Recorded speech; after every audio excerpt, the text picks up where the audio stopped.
She will be the wonderful woman of my life. Duke Nathaniel Blackwood had spent most of his adult life being admired by women who never truly cared to know him. They admired the title first, of course, because a dukedom had a way of making even the dullest man appear interesting.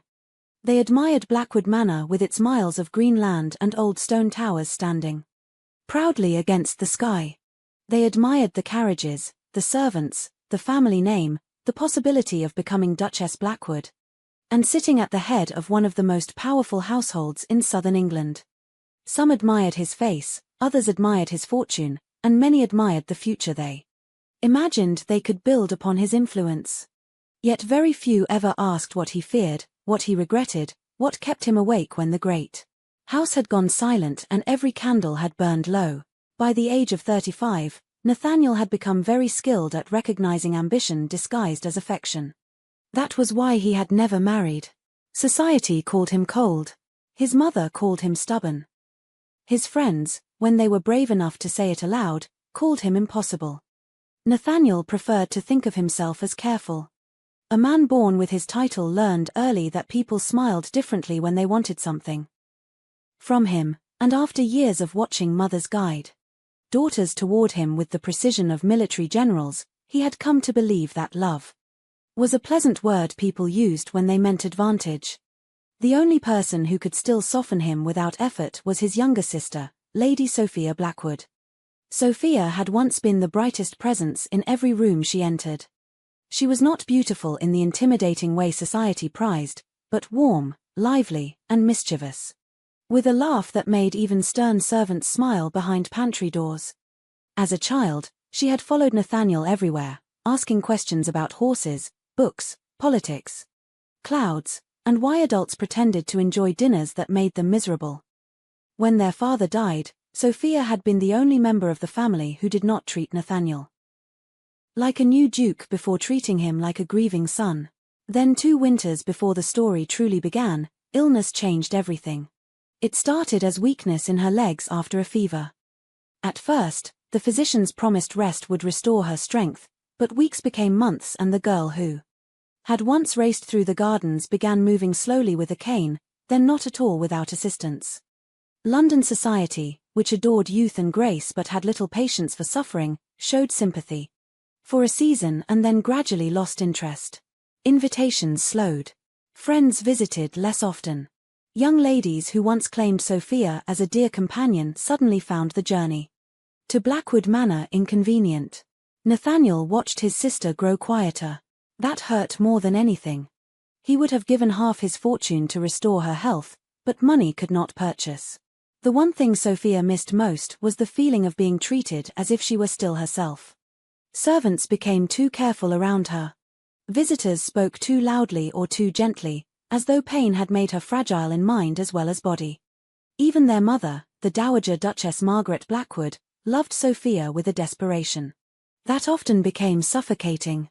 Every room was warmed, every chair arranged, every meal supervised, every outing discouraged, in case the weather turned or the roads proved too rough.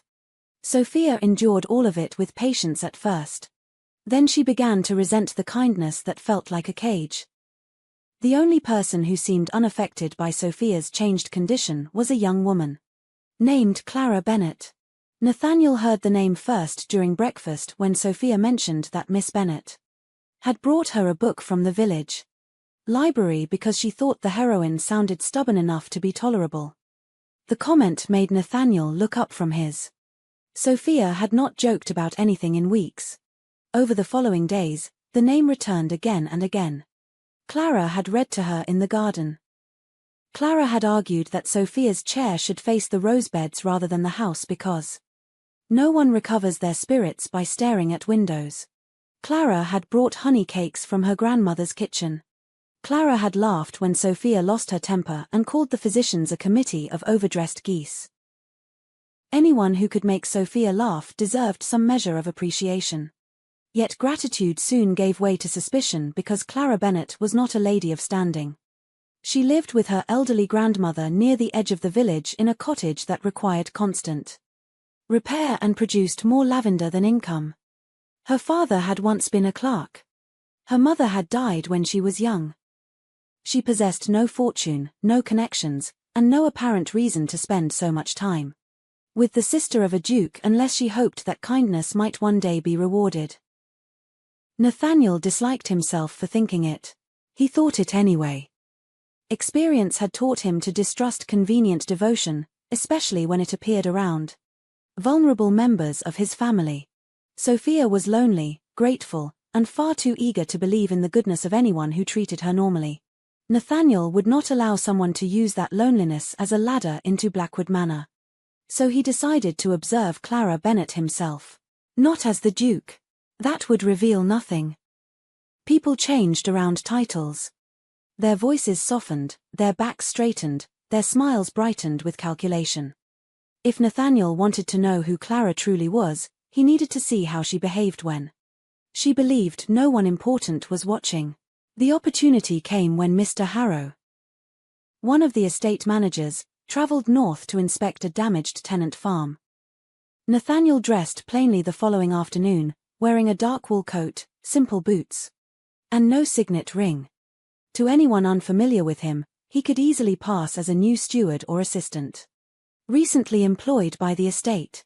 His valet protested that his mother would have fainted if she knew, and Sophia would certainly have laughed until she cried. Nathaniel left by the side entrance and walked toward the west garden. He found Clara there before he saw Sophia. She was kneeling beside the gravel path, adjusting the wheel of Sophia's chair with a concentration that suggested the entire fate of England depended on that loose screw. Her dress was plain, a soft grey-blue cotton gown, mended carefully at the cuff, and her brown hair was pinned in a practical style that was already losing its battle against the afternoon breeze. Sophia sat above her, looking both irritated and amused. "I told you it always pulls to the left," Sophia said. "Yes," Clara replied without looking up, "and I told you complaining about it with great theatrical suffering would not repair it. It is not theatrical if one is truly suffering. It is absolutely theatrical if one sighs toward the sky first." Sophia tried to look offended and failed. Nathaniel stopped beneath the shade of a yew tree, close enough to hear but far enough to remain unnoticed. He expected Clara to grow gentler after teasing Sophia, perhaps remembering she was speaking to a duke's sister. Instead, she tightened the screw, stood, brushed dust from her hands, and gave the chair a testing push. "There," Clara said. "If it still pulls left, I shall blame your personality." The sound struck Nathaniel with such unexpected force that he remained motionless. Long after the two women began moving toward the rose beds. For the next hour he watched.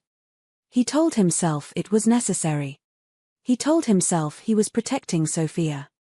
Yet the longer he observed Clara, the more difficult it became to fit her into the suspicion he had built around her. She did not flatter Sophia. She did not pity her.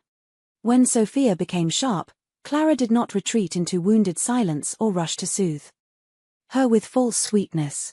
She simply waited until the anger passed, then continued speaking as if no damage had been done. When Sophia refused to take her shawl despite the cooling air, Clara did not fuss. She placed it across the back of the chair and said nothing until Sophia reached for it herself. 10 minutes later. It was a small thing Nathaniel noticed. Over the following week, he found reasons to be near the gardens, the village road, the schoolroom, and once the kitchens where Clara had stopped to help an elderly maid carry a tray after the woman twisted her wrist. Clara never seemed aware of him beyond a polite nod to a supposed estate employee. She spoke to him once, asking whether the lower path had dried after the rain because Sophia hated the front courtyard and preferred the orchard.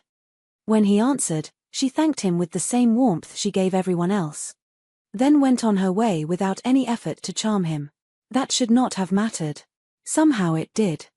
Nathaniel had known beautiful women. London was filled with them. Women who knew how to tilt their heads beneath chandeliers, how to laugh at the exact moment. A gentleman wished to feel clever, how to turn a dance into a promise without speaking a word. Clara Bennet possessed none of that practiced brilliance. Her beauty was quieter, easier to miss if one only valued perfection. But she had a way of looking directly at people as though she were interested not in their rank or usefulness, but in whether they were tired, lonely, amused, or hiding pain behind manners. She saw Sophia that way. She saw servants that way. She even saw Nathaniel that way, though she did not know who he was. One afternoon, while passing near the servants' courtyard, Nathaniel watched her pause beside old Mr. Ellis, the gardener who had been dismissed by most of the household as half-deaf and entirely too slow. Clara listened to him describe a problem with the greenhouse roof for nearly 15 minutes. Nodding seriously as if he were presenting a matter before Parliament. Later, Nathaniel discovered she had convinced the carpenter to repair it before the next storm. No one thanked her. She did not seem to expect thanks. That unsettled him most of all. By the end of the second week, Nathaniel had stopped telling himself that his interest was purely protective. He still watched Clara with caution, but suspicion had begun to loosen into something far more dangerous. Curiosity first. Admiration next. Then quietly and without his permission, longing. He began looking forward to the sound of her voice in the garden. He began remembering things she said. He began wondering what she would think of a book he had read or a foolish comment someone had made at dinner. Once during a discussion with his mother about an upcoming visit from Lady Cressida Fairborn. An heiress the Dowager Duchess considered suitable, Nathaniel found. His mind drifting to Clara laughing with Sophia beside the rose beds. One hand on the chair and sunlight caught in her loosened hair. That was when he knew he was in trouble. The moment that changed everything came on a warm evening at the end of May. Sophia had insisted upon taking tea in the old music room because the windows there opened toward the garden, and Clara had agreed on the condition that Sophia not pretend to enjoy the stale biscuits cook had sent up out of misguided patriotism. Nathaniel, still dressed as the unnamed estate assistant Clara believed him to be, had been delivering a message to the housekeeper. When he heard their voices through the half-open door, he should have continued walking. Instead he stopped. Inside, Sophia's tone had turned unusually thoughtful. Clara, she said, if you could marry anyone in England, who would it be? What an alarming question. A handsome one, if that improves the fantasy. Why would such a man ask me? Then I would hope he had enough sense to know that a title is not the part of a man one must live with. Sophia was silent for a moment. Then she asked more softly, you truly would not care if a man were a duke? I would care whether he was kind when no one praised him for it, Clara replied. I would care how he treated people who could never repay him. I would care whether he listened when someone weaker than himself was speaking. But whether others bowed when he entered a room? No, Sophia. That would be the least interesting thing about him. For years, women had admired the Duke of Blackwood. For the first time, Nathaniel found himself wanting to be worthy of a woman who cared nothing for the title at all. Inside the room, Sophia's voice turned mischievous again. And if Duke Blackwood himself asked? Clara laughed, completely unaware that the man in question stood just beyond the door, with his heart beating harder than any battlefield or parliamentary debate had ever caused. Then I should advise him to find a woman who enjoys being stared at by half of London, she said. I am quite content with books, gardens, and people who do not mistake noise for importance. And in that quiet corridor of Blackwood Manor, while Clara Bennet sat only a few feet away, believing him to be no one of consequence, Duke Nathaniel Blackwood realized that he had begun falling in love with the one woman in England who had no desire to become a duchess. For the first time in many years, Duke Nathaniel Blackwood found himself in a situation that no amount of wealth, education, or social influence had prepared him for. He was in love. Worse still, he was in love with a woman who had absolutely no idea who he really was. The realization might have amused him if it hadn't felt so dangerously important. For several days after overhearing Clara's conversation with Sophia, Nathaniel avoided making any rash decisions. He told himself that admiration was not love. Gratitude was not love. Curiosity was certainly not love. Yet every attempt to dismiss his feelings only seemed to make them stronger. The problem was not that Clara had impressed him. Many women had impressed him. The problem was that she had quietly dismantled beliefs he had carried for years without even trying. She had shown him that kindness could exist without calculation. That loyalty could exist without reward. That affection did not always arrive disguised as ambition. And worst of all, she had done it while believing he was nothing more than an ordinary employee of the estate. For a man who had spent most of his life wondering whether anyone would value him without his title, that fact was impossible to ignore. As spring turned into summer, Nathaniel found more reasons to spend time near Sophia's garden visits. What began as observation slowly became conversation. What began as conversation gradually became friendship. Clara still believed him to be a steward. Nathaniel continued allowing her to believe it. At first, he justified the deception by claiming it protected the honesty between them. If she knew he was the Duke, everything might change. She might become guarded, formal, careful. But deep down, Nathaniel knew there was another reason. He was afraid. Afraid that the moment Clara discovered the truth, she would see not the man she had come to know, but the title she had spent her entire life learning to avoid. One afternoon, while Sophia napped beneath an oak tree after insisting she was merely resting, her eyes, Nathaniel and Clara found themselves walking slowly along the edge of the estate lake. The water shimmered beneath the sunlight. For several moments, neither spoke. Then Clara surprised him. "May I ask you something?" "You usually do." "I beg your pardon. No one seems to know much about you." "I suppose I wanted a quieter life." "You don't seem like someone who enjoys hiding."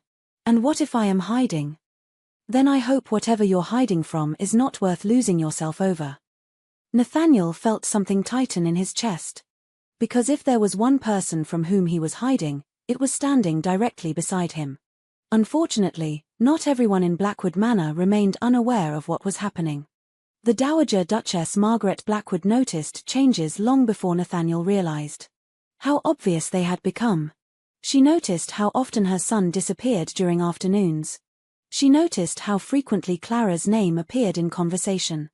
Most of all, she noticed the way Nathaniel looked at the young woman. Margaret Blackwood had raised 3 children. She knew exactly what love looked like. And she did not. One evening, she summoned Nathaniel to her private sitting room. The conversation began politely. It did not remain that way. "You are spending too much time with Miss Bennet." "I was not aware my schedule required approval. That girl is becoming far too comfortable within this. Clara is Sophia's friend." The words sounded disturbingly similar to thoughts he himself had once entertained. Only now they felt ugly. "You do not know her." "I know enough." "You know where she lives." That alone told her how serious the situation had become. And it frightened her. Not because she hated, but because she loved her son. Margaret had spent years watching ambitious women pursue the title of Duchess Blackwood.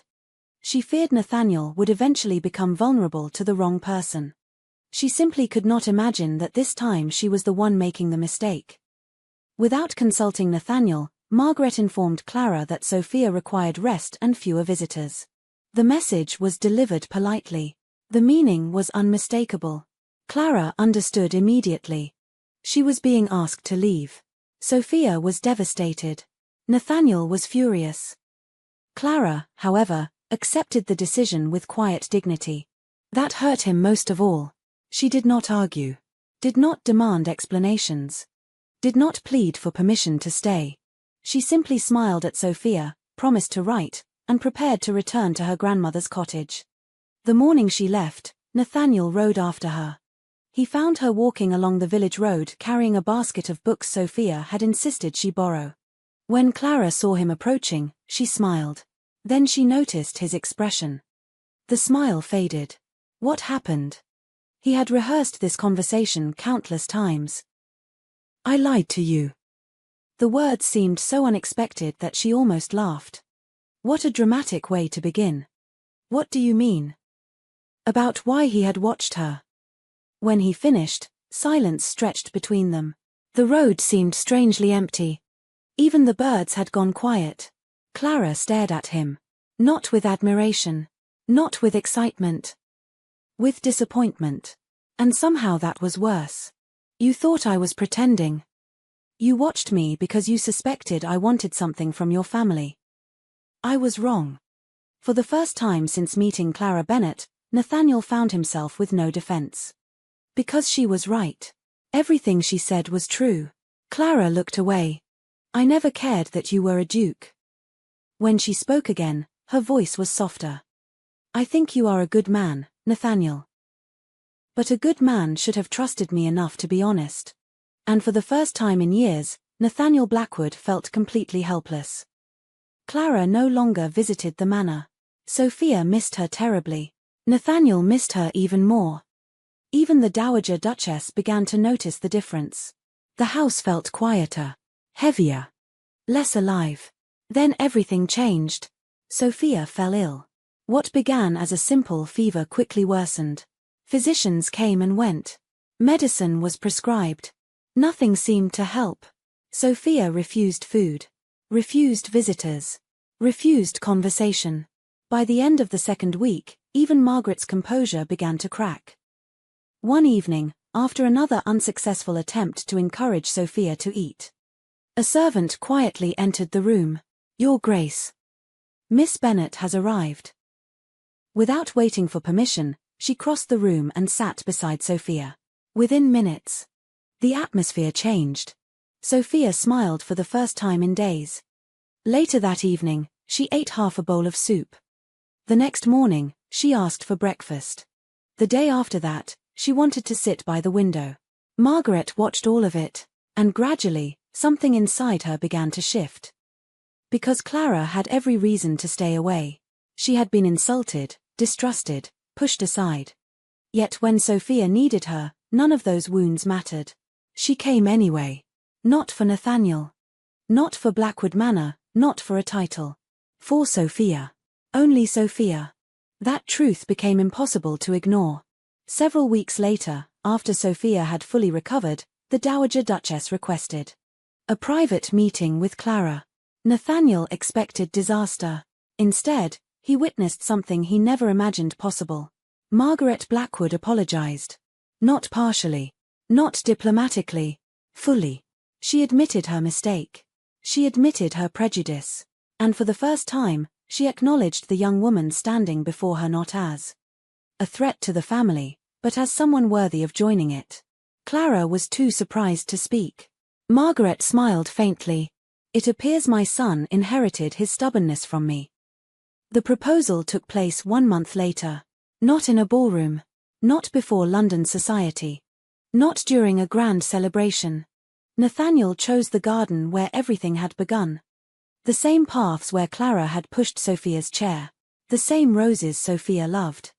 The same lake where Clara once told him that titles were the least interesting thing about a man.